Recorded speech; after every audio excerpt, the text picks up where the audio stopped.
Bonjour. On vous retrouve pour les top et flop de mai. Alors ce mois-ci on a encore regardé beaucoup de choses, donc on a fait une sélection et on va vous présenter le meilleur. Et le pire.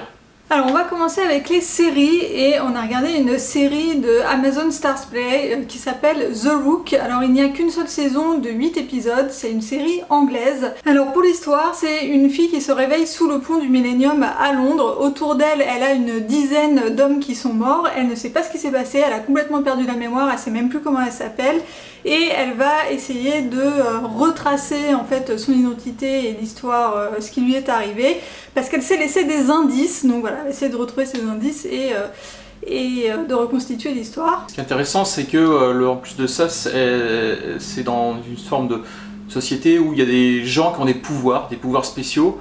Ils sont très rares, ils sont recrutés, embrigadés dans des agences gouvernementales ou vendus au plus offrant sur un marché noir. Et en fait, la fille fait partie d'une agence comme celle-là. On découvre quels sont ses pouvoirs, quels sont les pouvoirs de ses collègues. Et donc ça s'intègre assez bien à l'histoire, au côté thriller, avec du coup cet aspect science-fiction. Et en fait, quand on parle de pouvoirs, c'est pas vraiment des pouvoirs de super-héros comme les super-héros DC Comics ou Marvel qu'on connaît. Ils appellent ça dans la série des compétences particulières. Donc c'est des gens qui voient très bien, qui sentent les ondes autour d'eux, ce genre de choses. Alors il y a un personnage que moi j'ai trouvé absolument fascinant qui s'appelle le Gestalt, que Nico connaissait d'un livre de science-fiction, qui est un mot allemand qui signifie conscience partagée. Quelque chose comme ça, c'est intraduisible en fait. Mais... Et en fait le personnage dans la série c'est des quadruplés qui sont en fait un seul et même individu, donc ils ont une seule conscience, c'est une seule personne mais qui est présente dans 4 corps différents. J'ai trouvé ce personnage absolument passionnant et fascinant. Et donc c'est repris d'un bouquin de science-fiction de Theodore Sturgeon qui s'appelle Les plus qu'humains, dans lesquels il y a un groupe d'enfants qui développent une conscience commune et qui s'appelle le Gestalt. Donc pour moi c'était une référence qui me semblait sauter aux yeux. Donc voilà pour cette série, c'est très bien, l'histoire est très bien, le dénouement il est top, il y a beaucoup de rebondissements qu'on ne voit pas trop venir. C'est dommage qu'il n'y ait qu'une seule saison d'ailleurs. Oui, mais en même temps, du coup, ça s'essouffle pas, oui, et voilà. On est content à la fin. Donc voilà pour cette série The Rook. Ensuite, toujours dans les séries, on a regardé sur M6, ça passait tous les jeudis soirs, Why Women Kill. Donc c'est une série par le créateur de Desperate Housewives, et effectivement, on retrouve vraiment l'esprit Desperate Housewives. Alors l'histoire, c'est 3 histoires en fait, qui se passent à 3 époques différentes, une dans les années 60, une dans les années 80 et une dans les années 2010. Et en fait chaque histoire se passe dans la même maison et donc c'est une histoire de meurtre, c'est-à-dire qu'on le sait dès le départ que quelqu'un va mourir à la fin, mais on ne sait pas qui, on ne sait pas pourquoi, on ne sait pas qui va tuer qui en fait. Voilà, et donc on suit ces 3 histoires. C'est très sympa, alors c'est assez grinçant on va dire, c'est là où on retrouve vraiment l'esprit Desperate Housewives. Tu veux rien dire sur cette série? Ah non, tu le fais très bien, c'est toi la chef de Desperate Housewives. Et comme Nico n'avait jamais vu Desperate Housewives, il se trouve qu'ils sont dispo sur Amazon Prime, donc on les a commencés, on est en train de les regarder. Alors moi j'avais pas regardé la série tout entière, mais j'avais vu les premières saisons, et voilà, ça fait partie des tops aussi, pour l'instant. Non, parce qu'on n'a pas fini, peut-être que ça va être nul après, et que du coup ça pour l'instant t'aimes bien. Ah oui, pour l'instant j'aime bien. Ensuite, dans les films, on a également regardé à la télé Les Femmes du 6e étage. Donc c'est un film français avec Fabrice Lucchini, Sandrine Kiberlin et Audrey Fleurot qui a un tout petit rôle mais qui est aussi dans le film. Et l'histoire se passe dans les années 60, si je dis pas de bêtises. Oui, quelque chose comme ça, oui, c'est après-guerre. Voilà, et en fait on est dans un immeuble, donc Fabrice Lucchini et Sandrine Kiberlin sont mariés et ils ont une bonne qui est bretonne et qui s'en va, et donc ils doivent recruter une nouvelle bonne.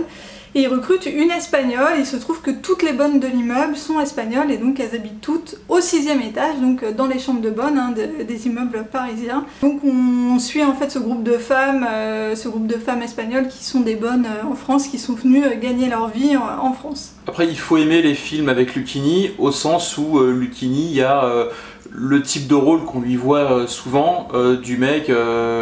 qui un petit peu perché, enfin qui démarre ancré vraiment dans une forme de réalité et qui au fur et à mesure du film devient un petit peu perché, un peu poète et puis et se libère un peu de certains carcans. Enfin un rôle à la Lucchini quoi, un rôle vraiment écrit pour lui. Donc si on n'aime pas Lucchini, on n'aimera pas le film, mais sinon ça fonctionne bien. Oui, sinon voilà, c'est très sympa, c'est une jolie histoire. En tout cas j'ai beaucoup aimé, c'est très drôle aussi, on rigole. Ah oui, non c'est marrant, c'est marrant. On a également regardé sur Netflix The Big Short, qui est un film avec Christian Bale, Steve Carell, Brad Pitt et le quatrième, Ryan Gosling. Ryan Gosling, voilà, merci.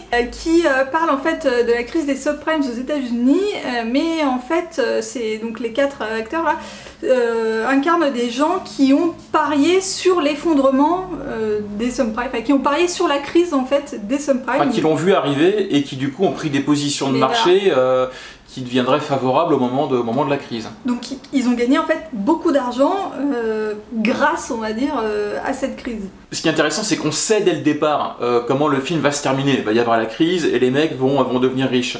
Mais ce qui rend le film hyper intéressant, c'est de savoir que c'est des histoires vraies et c'est de voir, d'assister à toutes les investigations que les mecs ont fait pour vérifier le fait qu'effectivement il y avait une bulle énorme qui gonflait et qu'il allait se passer quelque chose de cataclysmique pour la finance et pour l'économie.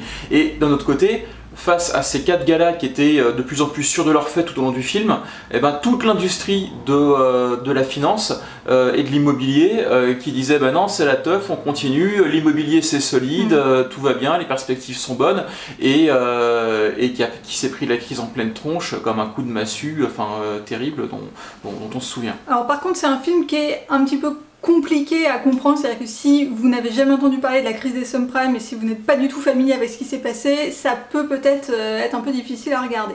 Il n'y a pas besoin d'être expert en finance, mais il y a quand même quelques notions qui sont expliquées. Je trouve que c'est quand même assez pédagogique, on se laisse porter par le truc. Effectivement, ils expliquent toutes les notions financières et les produits financiers qui ont été utilisés, mais je pense que pour quelqu'un qui n'a jamais entendu parler de ça, ça reste quand même un petit peu un béotien incomplet.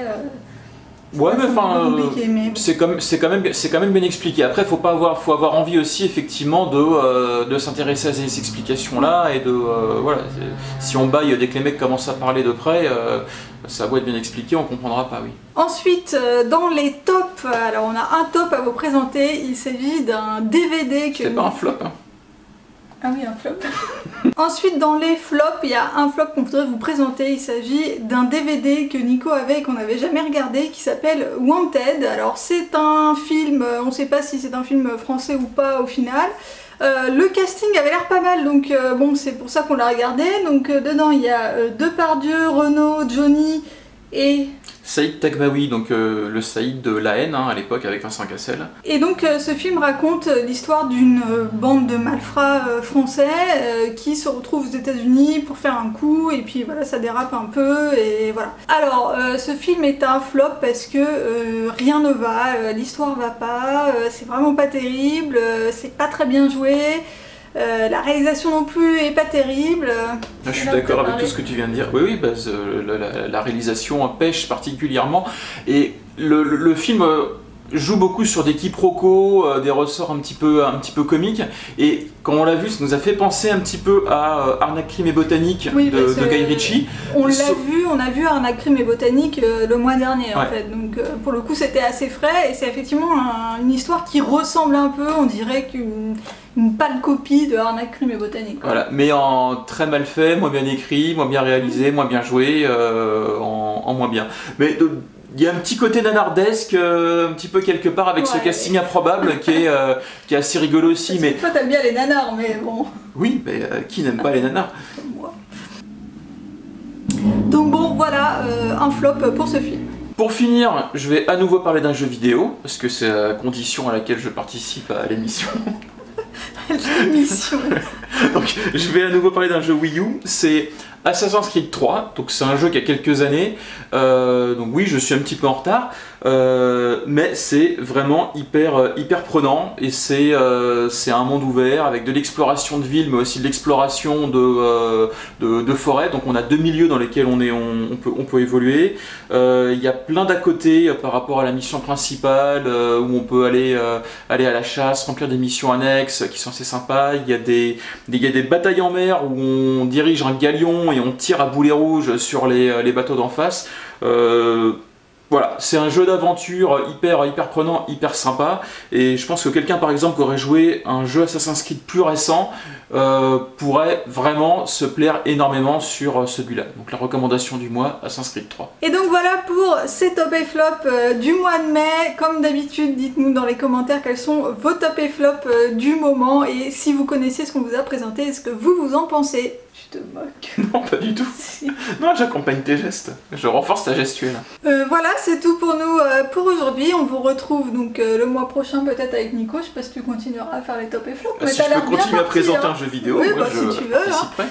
Et puis pour ma part, je vous retrouve très vite dans une prochaine vidéo. Bye bye. Bye bye.